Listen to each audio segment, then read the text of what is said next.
Hey everybody, figure I'd come at y'all and we go over UFC 304 results and we talk about where I was right and where I was wrong. I actually did really well this card. I went 10-4, picking all 14 fights, and so that is actually pretty impressive. But two of the ones I got wrong were fights I was extremely confident on, and I'm real disappointed I got those wrong. That fight being Leon Edwards and Manel Cape. The other ones I got wrong were Molly Meatball and Callan losing to Hadley. But, you know, I did pretty much no research on the Molly Meatball one. I don't really care about women's MMA. I figured they were in England. They were going to give her a layup. So, you know, it is what it is on getting that one wrong. Then the Callan one, I figured Hadley, he is coming off a 2-fight losing streak, taking it on short notice, up a weight class. I thought it was a bad recipe, but clearly he got back in the win column, so good for him. But the two I really got wrong and want to talk about and eat my crow on, Leon Edwards, I did not see that coming. You know, I thought Bilal might have some good success once he wore his gas tank down and might get some takedowns in the 3rd, 4th, and 5th. But I mean, he came out and he was getting takedowns in round 1. And Leon, he had that deer in the headlights look, the same look he had when he fought Usman in Salt Lake City and landed the headshot, boom.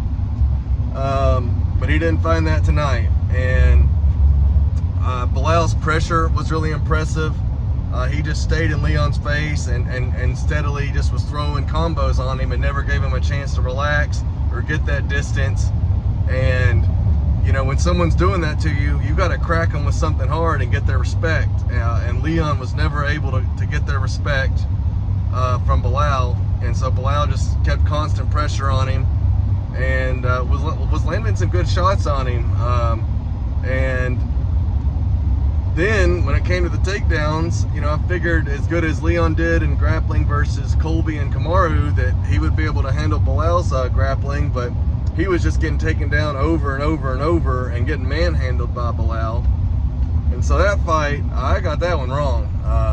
I got that one really wrong, and cannot believe Bilal is champion. Moving on, the Manel Cape fight. Cape, after doing all that yapping and trying to attack Mokaev constantly and just acting like he's coming for his head, Cape came out and, you know, he did not match his energy. You know, he proved he was all bark and no bite, and I am no longer a believer in Manel Cape. Actually, I'm going to actively root against him going forward. He lost me as a fan, and he's clearly a fraud. Now, to where I was right. Tom Aspinall absolutely destroying Curtis Blades. I nailed that one perfectly. Patty the Batty beating Bobby Green. Not only did I get that one right, my horse Ruby, she got it right too. So shout out to her. But I got that one, you know, I pretty much nailed that one spot, you know, right on the head, you know. I said Patty's grappling was better once it hit the ground, and Bobby had the better takedowns, and that's exactly how it played out. Then you look at the Arnold Allen and Giga, I got that one right.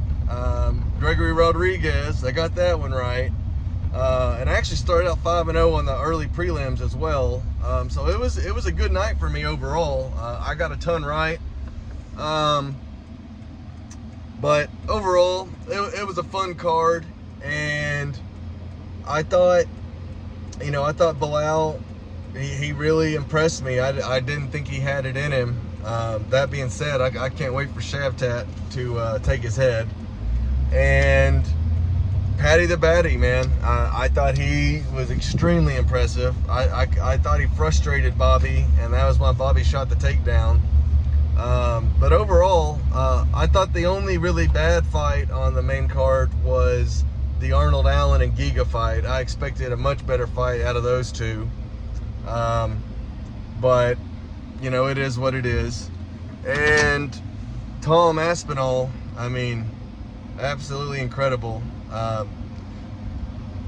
Come on, Dana. Do him versus John Jones. That's what we want.